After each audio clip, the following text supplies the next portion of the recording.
All right, so we're going to unbox a shipment of diecast and figures that I got from my friend Paul Olson at Madison Diecast. I buy some things at retail stores. Generally, I found it's just too disappointing most of the time if I'm like looking for anything in particular, because the way things get picked over so much at Walmart and Target and all those other retail outlets. So a while back, probably about 7 years ago, when I first was getting into this, I met Paul at a car show, and became friends. And he has a little booth at a antique mall in Madison, and I've been buying from him ever since. And he's a great guy to buy from.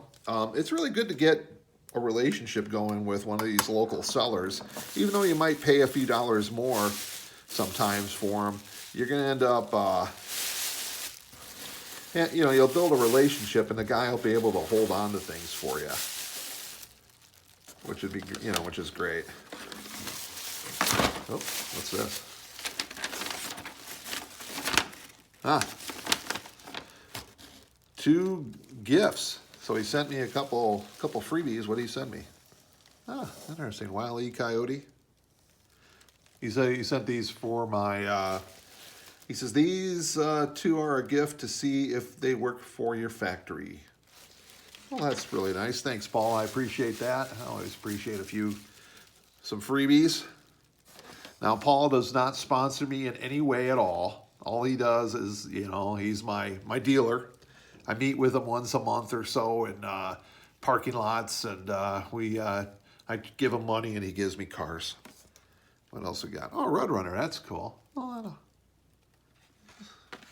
that's nice. Thanks, Paul. Appreciate that. All right, let's see. I can't even remember a lot of times what I order. So what I do is when I see things, when Greenlight, M2, and Auto World put out their ads, they'll have what's coming up, and I'll send them a picture. So I got some figures, Little Rider Girls from American Diorama. American Diorama from Mijo Exclusives. Real good cheaper way to get figures. I believe these are like 13 or 14 bucks. I can't remember. I think they're about 14 bucks. But anyways, you get 6 figures and they're already painted, so that's a great deal. Let's see here, some more figures. Hanging Out 2, that's another one of the latest ones from American Diorama. Like, I need more figures. I always need more figures, so. My wife doesn't think I do, but I do. We got Mortar Mania number 7, so we got some new bikes for the bikers out front there. These are different ones too. These are choppers. These are cool. Yeah. Mijo's really raising the bar. They really are. They're basically a diecast. They started off in diecast sales, like a lot of people do, just selling and reselling diecast cars.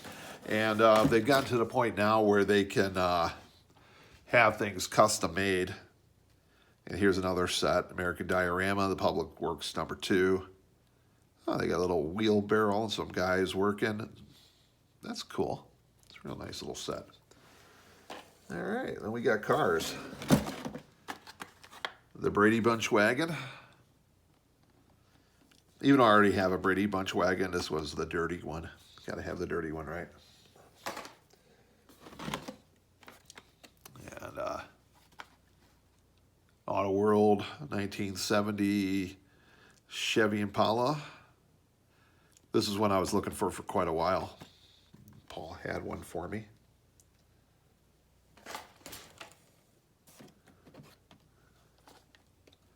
I love these Cadillacs that Greenlight's put out. They're just beautiful. I get them every time I see one, I get one. Even though they're a little bit newer than what I have for my diorama, my diorama can float all the way up into the 80s, so I buy the other ones, the others too. 71 Monte Carlo. That was also a green light. There's a 63 Chevy.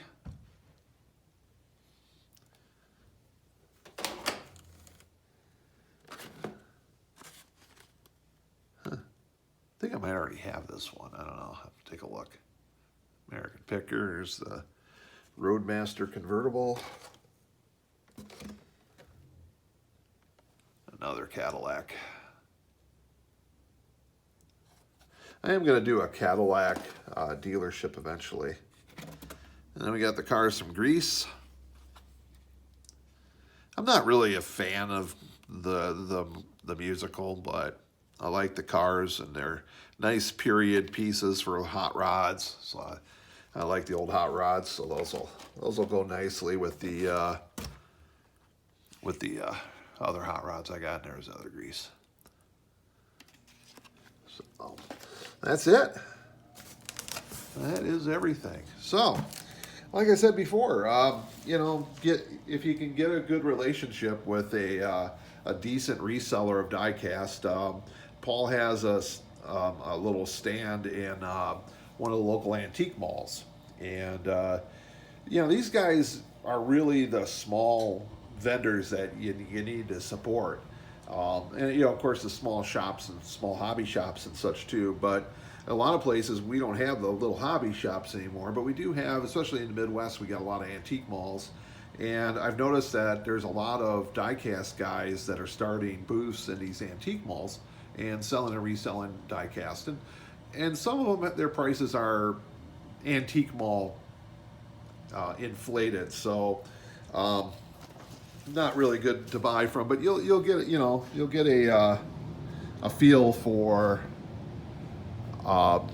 who to buy from and who not to buy from.